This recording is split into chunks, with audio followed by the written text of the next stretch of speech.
What's going on, guys? Welcome to another beginner video. We will be getting to the more advanced stuff all in due time. We're going to start with the beginner stuff and then we're going to keep pushing forward.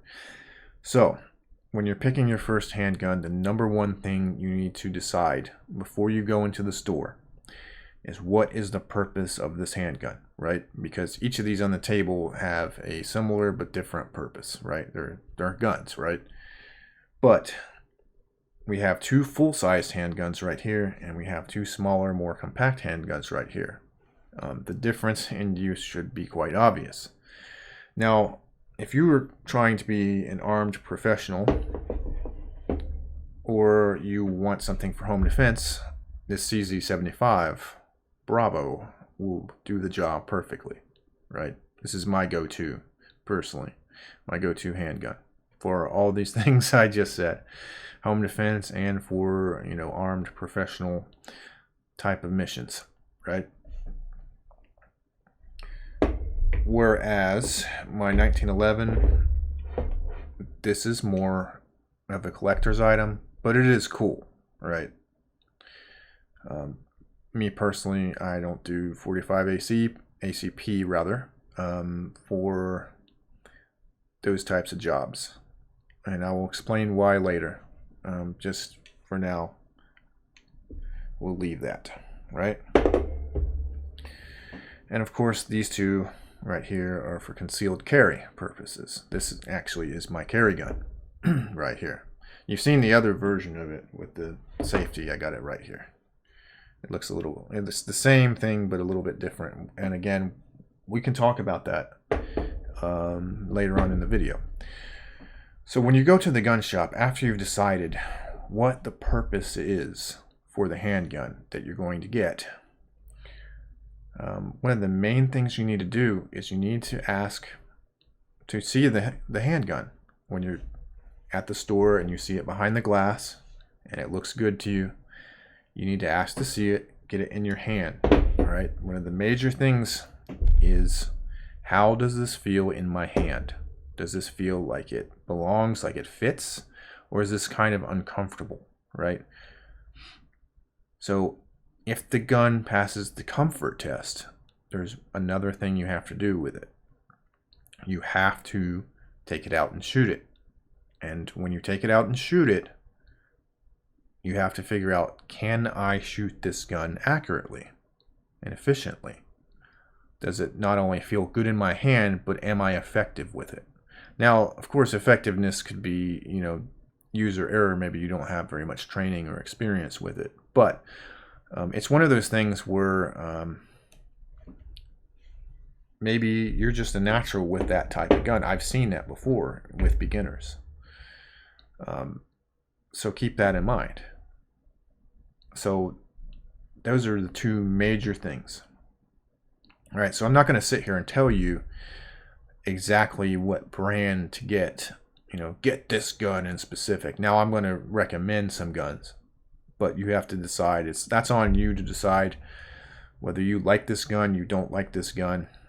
If it doesn't feel good in my hand, I don't, some people are it has to be aesthetically pleasing to them or they won't get it. I don't recommend that, but maybe that's you, who knows. All right. So another thing I want to bring up is the difference between hammer fired, which, as you can see, all four of these guns on the table are hammer fired. So I'm sure you can guess which one I personally prefer, or was called striker fired. So striker fired guns are more like your Glocks and your Springfield Armory XD-Ms and those types of guns. There are others, but those are the ones that come to mind. Now, they are a little bit different than what I have on the table. And I've owned a Glock 19. I've owned Springfield Armory. I was a very big Springfield Armory guy early on. And then there was something about hammer-fired guns that really appealed to me. So I started collecting those instead. I don't think I even own a striker-fired handgun, to be honest. And I'll tell you why I like them while I have you here. So this is my go-to concealed carry gun. Though sometimes I do carry that 357 sometimes. But this is my go-to. And it functions in a very similar way to the 357 as it's hammer fired. But when you're dealing with hammer fired guns, they can do two different things. So if I charge this gun and it's already been cleared, I made sure it was clear. You see how the hammer is far back, right? That is called single action. What that means is if I pull the trigger right now, it's a very light, crisp trigger pull. It's very easy to go off, right? Now what makes this gun special as opposed to my other guns is it has what's called a decocker, right? So when I press this decocker down, you notice that the hammer moved forward. It is now in what's called double action, which means the trigger pull, you probably noticed that the trigger came forward, right? When I decocked it, whereas when I charged it, it was back a little bit further. So I'm going to do that again, right? So this is considerably more safe than when I had it in the single action mode. So this is how I carry this particular firearm. Is I decock it, put it into double action, and put it in my holster. Right? That means there's no safety. There's no actual safety. The only safety on this gun is my finger. That means when I pull it and when I draw it, it's ready to go. If there's a round in the chamber, it's ready to go. There's nothing besides something interfering with the hammer that will stop it from going off when I pull the trigger. All right, and I happen to really like that. It has, a drawback of having a longer pull, but you can get used to that very quickly. All right, so now I'm going to put it back into, there we go. All right, and that is kind of similar to dealing with this 357, which is clear, cylinders empty. All right, so this 357 actually has, right now, just as it is, by default, it's in double action mode. And then, of course, I can pull the hammer back, and now it's in single action. Right? And that means that first shot is going to be really, see how the trigger, see how far back that trigger is? That first shot is going to be really easy to activate. So we're going to guide it forward again and back to double action. All right, so how do you make the decision as far as we're going to talk about these two concealed carry guns? How do you decide between something like that? Whereas we have a revolver, we have a semi.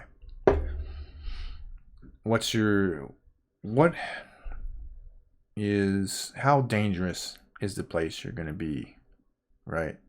Or you're going to need more ammunition. This has a concealed carry has a 14 rounder and a 10 rounder. And one of the benefits that I like about the 14 rounder is the grip. Now it has sort of the grip of closer to a full-sized handgun, even though it's a compact, which does make it harder to conceal on your person, because that's what sticks out mostly is the grip on the firearm. I'm gonna go ahead and clear that again. All right, I would say probably if you put the 10 rounder in, these two conceal just about the same, right? So that's one of the things you have to consider when you're getting a concealed carry gun, is how well does it conceal on my person. That's extremely important, because there's a concept called printing, which is when you're walking around and your shirt is like too tight, or it's just too big for your frame, the outline of your gun shows up, to the naked human eye if someone's paying attention. So you want to, if you're going to conceal, you better make sure you're avoiding printing. So that's another thing. I'm also going to leave a link in the description as far as the differences between striker fired and hammer fired, like I have here. So be sure and look into that rather. Highly recommend it. So the next thing you have to consider is caliber. All right, I'm going to show you 3 different calibers, the 3 calibers of weapon that I have on the table here, right? This is really interesting. So what you have here in my hand is a 45 ACP, this fat boy right here. This is a really old round, by the way. I think this, because I inherited that 1911 from my grandfather,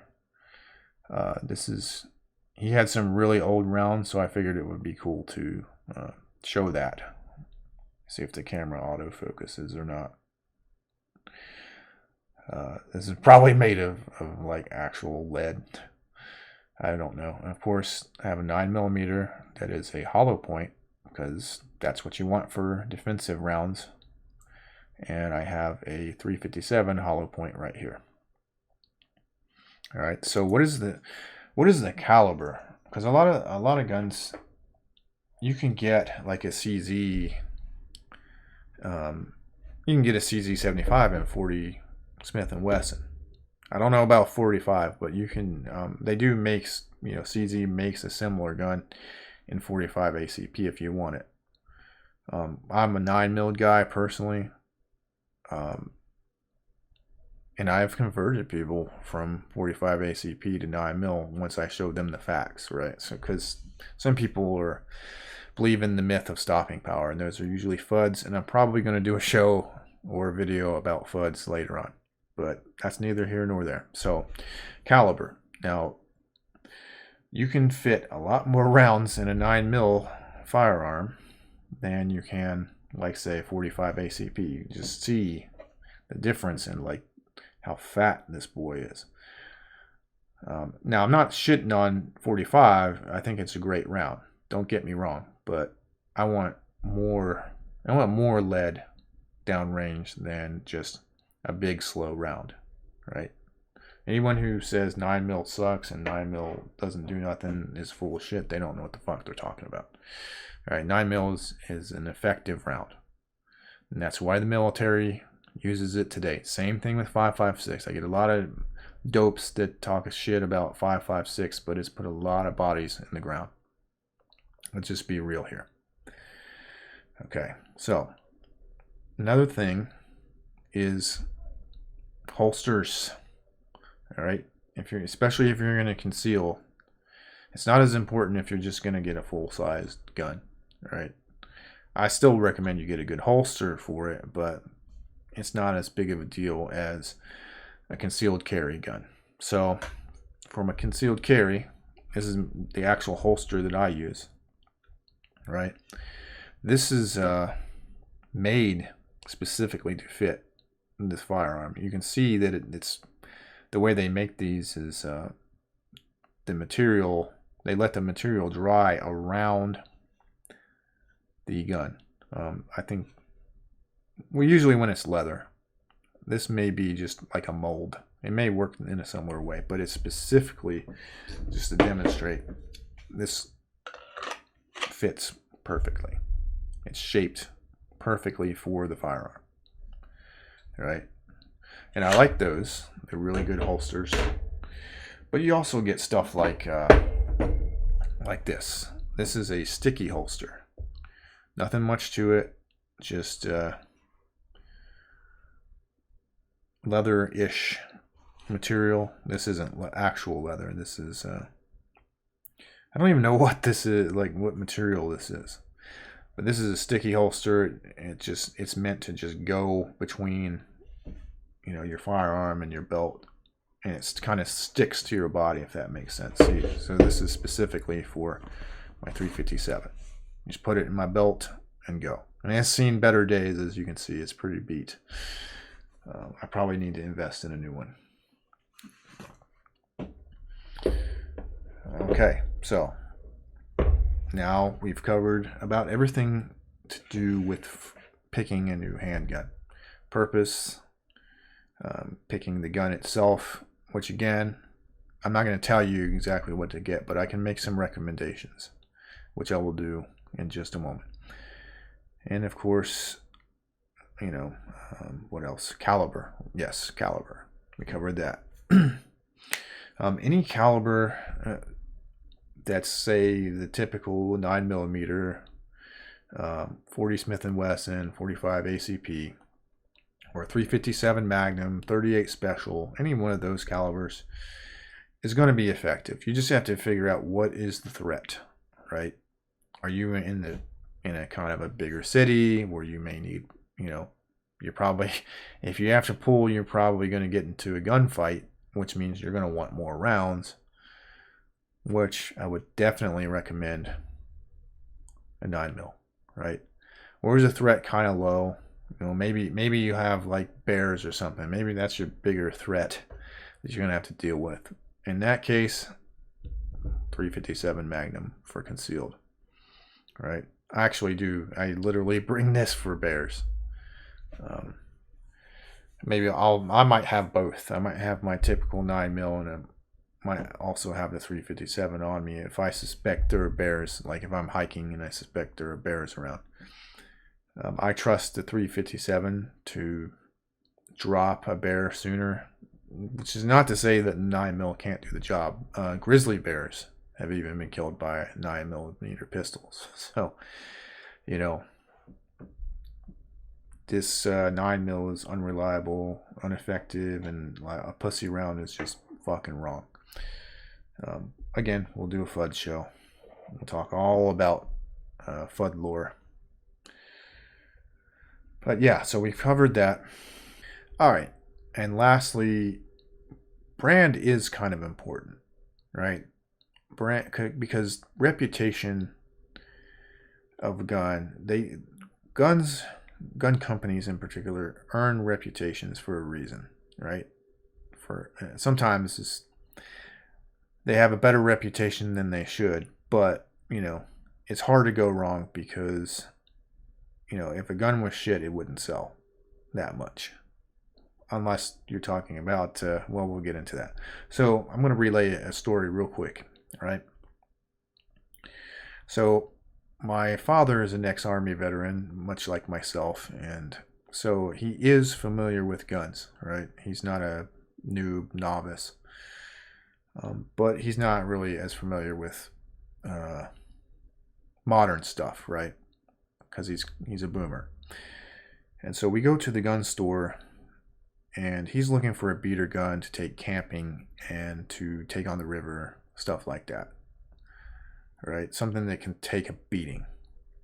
And so we go up to the glass, and he's particularly looking for like a 357. And he looks at a Taurus and he looks at a Smith & Wesson. Now the difference in price between these two guns is $100. And I'm like, Dad, get the Smith & Wesson. You can't go wrong with it. It'll be fine. It'll do everything you need it to do, and you won't have any problems out of it. But that $100 difference makes the decision for him, and he grabs the Taurus. And later on, he relays to me like, this 357 is having malfunctions. I'm like, Dad, I told you, I don't trust Taurus. I hate to shit on a gun company, but Taurus is one of those brands that I just don't trust very much.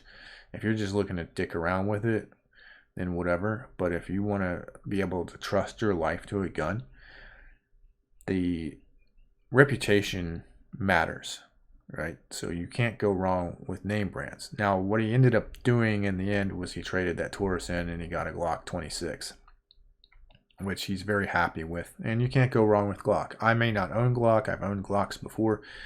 It's not really for me for certain reasons, but they're good guns. You can't go wrong with a Glock.